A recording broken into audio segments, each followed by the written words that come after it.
বড় বেশি কাছে ছিলে, তাই আমি কখনো তোমাকে সম্পূর্ণ দেখিনি।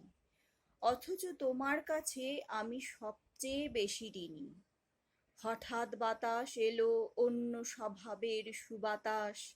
শিউলি গাছ সাড়া দিল, হাসি খুশি ডালে ও পাতায় যত ঝরা ফুল পড়েছিল চোখের আড়ালে, সকলে আবার ঝরে পড়ে গেল ঘাসে ও মাটিতে। ক্ষেত থেকে গরুর গাড়িতে অফুরন্ত ধান আসে গেরস্তের ঘরে। চাকায় চাকায় রাস্তার কর্কশ মাটি গুঁড়ো হয়ে যায়। বাতাসের স্তরে স্তরে সাদা ধুলো, শুধু সাদা ধুলো।